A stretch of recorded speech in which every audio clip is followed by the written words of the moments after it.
If you've ever watched the movie The Secret, their secret to manifesting wealth and abundance has had one component missing. If you've ever written down your goals, recited affirmations, visualized the dream life, but the money still isn't flowing, this might be the most important 90 seconds of your day. We are powerful creators, but if we don't align our values with our vision, we repel the very abundance that we're trying to attract.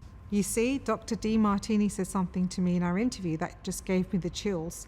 He said the secret is incomplete without one crucial thing. That thing, watch the video coming up. The movie The Secret, the law of attraction was missing one secret ingredient. Now, most people try and manifest from fantasy. They visualize the beach house, the six-figure months, the first-class flights, but deep down, they're in survival mode. They don't trust themselves. They feel guilty for even wanting more. If you've been stuck, if it feels like your vision isn't manifesting no matter how hard you try, you don't need to try harder. Watch this video. It's time to stop wishing and start creating. Now, this actually brings me to the theme of what I did want to talk to you about today. We always knew that we are unlimited. We always knew we are powerful. We are at one with Source or God or whatever language you use, right? And 180 AD, Irenaeus decided, he was the Bishop of Lyons. Okay, good memory, Rani. He decided that when man remembers how powerful they are, that they're already at one with God, that God is everywhere, they don't need to come to a particular church to pray, that actually jeopardizes the status of the priest. So what Irenaeus did was he started attacking independent thinking and decided to publish 5 books in relation to, well, I guess, how people should be thinking. And so the war on knowing that you are completely a leader, that you have all your internal approval, that you have everything inside you already, which this guy obviously did, right? You just bought it out of him, but you know, that's where it started for the masses. It started 180 AD. If I wanted to be a guru, I would have done the opposite. But if I wanted to help people transform their lives, I'd do what I do. There's Ernest Becker wrote a book called The Denial of Death. It's a Pulitzer Prize winning book.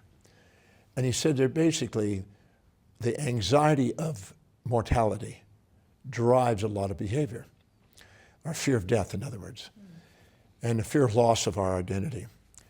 And so we have what is called a heroic or collective immortality project, as he called it, that each of us have. How do we override our mortality fears? He said that there's 2 paths, the one and the many.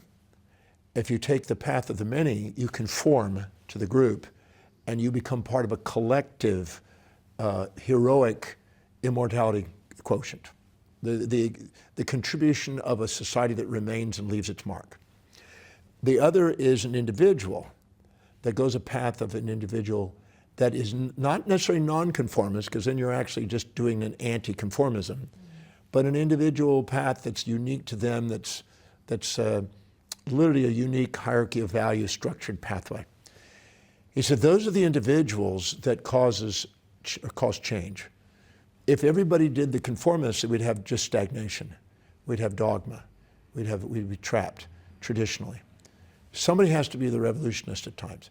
Now, when the conformists see the enormist, as I call it, and they see that they have the capacity to transcend the influence of the masses, even though the masses will chastise and abandon and criticize and condemn and try to stop the person, if they have the courage to be themselves and go through the enduring steps, they eventually become the leaders of the next group that now people conform to.